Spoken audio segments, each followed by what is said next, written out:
A puzzle that looks impossible. 6 colors, 43 quintillion possible combinations. And yet, the fastest people on Earth can solve it in less time than it takes to blink. The Rubik's Cube has gone from a classroom toy in the 1980s to one of the most competitive speed sports in the world. The story begins in 1974, when Hungarian inventor and professor of architecture Erno Rubik created what was originally called the magic cube. Rubik designed the cube as a tool to help explain three-dimensional movement to his students. He wasn't even trying to make a puzzle. After scrambling the cube for the first time, Rubik realized he had created something much harder than expected. It took him about a month to solve his own invention. The puzzle was eventually renamed the Rubik's Cube and released internationally in 1980. It became a worldwide phenomenon. Millions of people tried to solve it, but only a few began searching for faster methods. And that's where speedcubing began. But how did we go from taking hours to solve a cube, to breaking the 3-second barrier? This is the history of the Rubik's Cube World Record. The first official Rubik's Cube World Championship was held in 1982 in Budapest, Hungary. The winner was Minh Thai, a 16-year-old student from the United States. His winning time? 22.95 seconds. At the time, this seemed unbelievably fast. But after the initial cube craze faded, competitive solving slowed down. There were fewer competitions, and official records stopped improving for many years. Then, in the early 2000s, something changed. The internet connected cubers from around the world. New solving methods were shared, better cubes were created, and competitions returned. The world record was about to be destroyed. One of the biggest changes came from improved solving techniques. Instead of solving the cube layer by layer, competitors began using advanced methods like the CFOP method, which involves creating a cross, solving pairs of pieces, and finishing the last layer using memorized algorithms.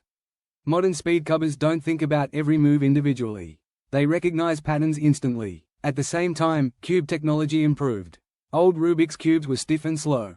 Modern speed cubes use better plastics, magnets, and designs that allow them to turn much faster. The result? Times started dropping dramatically. In 2007, the world record fell below 10 seconds for the first time. And the race was officially on. Throughout the years, several cubers became legends. Feliks Zemdegs from Australia became one of the most famous speedcubers ever. He dominated the sport during the 2010s and broke numerous world records. His style, consistency, and incredible recognition speed helped inspire a new generation of cubers. Then came Yusheng of China. In 2018, he shocked the world by setting a 3x3 single-solve world record of 3.47 seconds. It was a moment many thought was impossible. But the record kept falling. In 2023, Max Park set a new 3x3 single world record with a time of 3.13 seconds, proving that even after decades of improvement, humans were still getting faster. Every fraction of a second mattered. A slightly faster turn, a better recognition, a more efficient algorithm. For years, the 3-second barrier was considered one of the biggest walls in speed cubing. Many people wondered if a human could ever solve a Rubik's Cube that fast in an official competition.